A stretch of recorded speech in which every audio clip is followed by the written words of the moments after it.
Israel और Hamas के दरमियान जंग बंदी में एक रोज़ की तोसी। 6 रोज़ा जंग बंदी की मुद्दत ख़त्म होने से कुछ मिनट कबल एक रोज़ की तोसी की गई। इसराइली फ़ौज का किसी भी टाइम फ्रेम की वजाहत के बगैर बयान। आज दोनों जानिब से मज़ीद कैदियों की रिहाई होगी।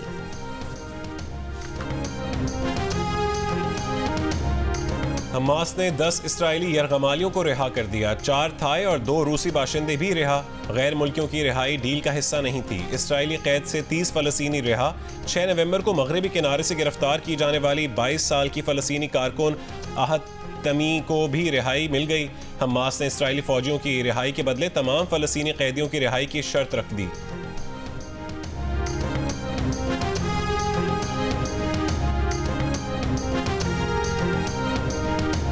चेयरमैन PTI और शाह महमूद समेत दीगर अफराद के खिलाफ ऑफिशियल सीक्रेट एक्ट के तहत अडयाला जेल में ही ट्रायल होगा। वफाकी काबीना ने साइफर केस का ट्रायल अडयाला जेल में करने की मंजूरी दे दी। समरी पर काबीना से सर्कुलेशन के जरिए मंजूरी ली गई। खुसूसी अदालत के जज अब्दुल हसनात जुल्करनैन के फैसले की रोशनी में वफाकी काबीना से मंजूरी ली गई।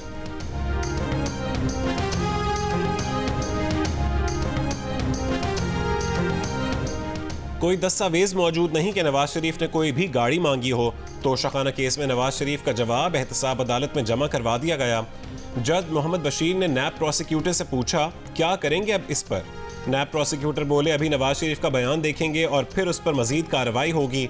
अदालत ने समाअत 20 दिसंबर तक के लिए मुलतवी कर दी।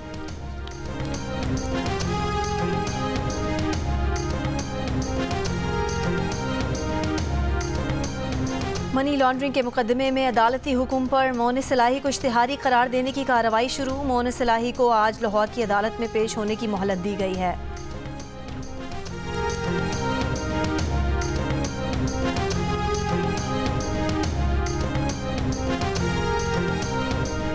कोयटा में पीपल्स पार्टी के यौम तासीस के जलसे का वक्त तब्दील। जलसा अब दोपहर 2 बजे शुरू होगा। जलसे से आसिफ अली जरदारी और बिलावल भुट्टो जरदारी खिताब करेंगे। अयूब स्टेडियम के फुटबॉल ग्राउंड में जलसे की तैयारियां मुकम्मल।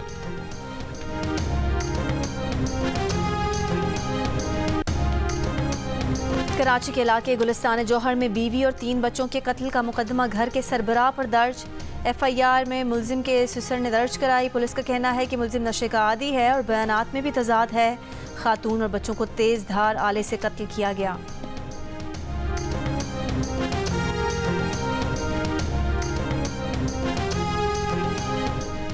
लाहौर में गुज़श्ता रात बारिश से फ़ज़ाई आलूदगी में मामूली कमी। फ़ज़ा अब भी इंतहाई मुज़र सेहत।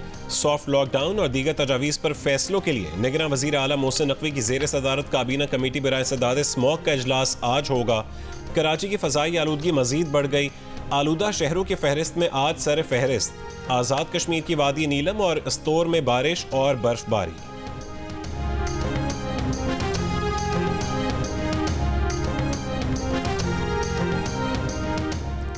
अमेरिका के साबिक वज़ीर ख़ारजा हेनरी किसिंजर 100 साल की उम्र में इंतकाल कर गए। हेनरी किसिंजर 1970 में सदर रिचर्ड निक्सन के दौर में वज़ीर ख़ारजा थे। किसिंजर के दौरे चीन से अमेरिका और चीन के ताल्लुकात की राहें खुली थीं। अमेरिका और रूस के दरमियान हथियारों को कंट्रोल करने से मुतालिक बातचीत मुमकिन हुई थी। हेनरी किसिंजर आखिरी वक्त तक इंतहाई फ़ाल रहे। इसराइल के अरब ममालिक से ताल्लुकात में भी पेश थे।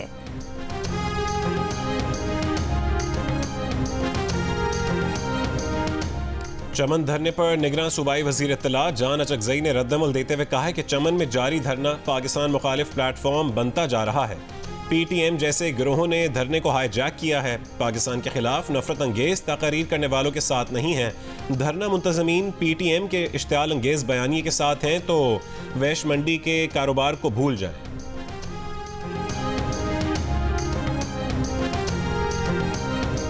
पाकिस्तान क्रिकेट स्क्वाड लाहौर से ऑस्ट्रेलिया के लिए रवाना। कौमी स्क्वाड बरास्ता दुबई सिडनी जाएगा। पाकिस्तान और ऑस्ट्रेलिया के दरमियान पहला टेस्ट 14 दिसंबर को शुरू होगा। पाकिस्तानी टीम की क़यादत शान मसूद करेंगे, जिन्हें पहली मरतबा कप्तानी की जिम्मेदारियां सौंपी गई हैं।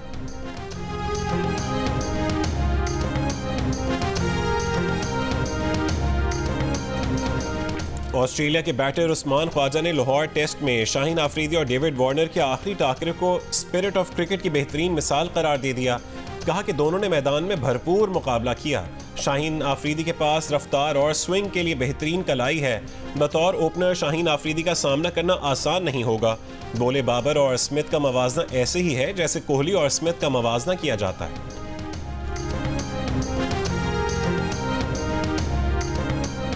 मगरबी किनारे में बच्चे और नौजवान भी इसराइल के निशाने पर। जनीन में 8 साल के आदम अल गौल को सर पर गोली मारी गई। करीब मौजूद आदम के दोस्त 14 साल के बासिल के सीने पर गोली लगी। आज रामल्ला के करीब 21 साल के नौजवान को गोली मारकर कत्ल कर दिया गया। अक़वाम मुत्तहिदा की एहलकार ने बच्चे के कत्ल को सफाकाना करार देते हुए कहा कि इसराइली कब्जे में कोई फ़लस्तीनी महफूज नहीं।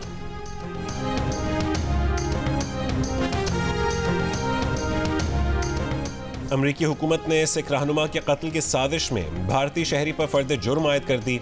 अमरीकी हुकाम ने तस्दीक की है कि भारतीय एहलकार ने गुरपतवंत सिंह पन्नू समेत खालिस्तान तहरीक से वाबस्ता अमेरिकन सिख रहनुमाओं को चुन चुन कर कत्ल करने के अहकामात दिए थे। एक रहनुमा को न्यूयॉर्क तो दूसरे को कैलिफोर्निया में कत्ल किया जाना था। ऐसी ही वारदात कनाडा में भी की गई थी, जिसमें सिख रहनुमा हरदीप सिंह निजर को मौत के घाट उतार दिया गया।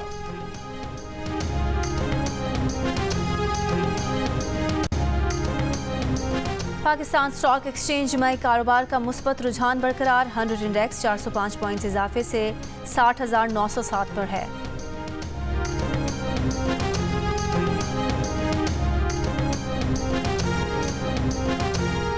FBR ने PIA के तमाम 28 बैंक अकाउंट्स टैक्स न देने पर मुंजमद कर दिए। ज़राए के मुताबिक PIA ने मुसाफिरों से टैक्स की मद में जो रकम ली वो FBR को जमा नहीं करवाई।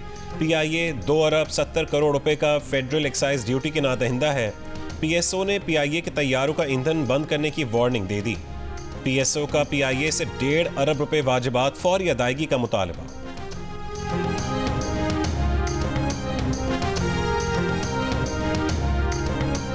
आर्ट्स काउंसिल कराची में आज से 16वीं आलमी उर्दू कॉन्फ्रेंस का आगाज़ हो गया। दुनिया भर से 200 से ज़ायद दानिश्वर शिरकत करेंगे।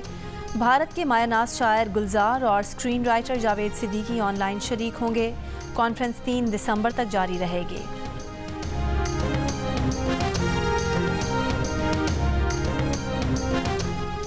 करतारपुर में बाबा गुरु नानक के जन्मदिन की 3 रोज़ा तकरीबात का आज से आगाज़। पाकिस्तान समेत दुनिया भर से यात्रियों की आमद का सिलसिला जारी। यात्रियों की सिक्योरिटी के सख्त इंतजामात किए गए हैं। और जापान के निजीमा आइलैंड में आतिशफशां फट पड़ा। पहाड़ के टुकड़े फ़ज़ा में उछलकर 200 मीटर तक बुलंदी पर आ गए। लावा उबलने का मंजर जापानी कोस्ट गार्ड ने कैमरे में महफूज कर लिया।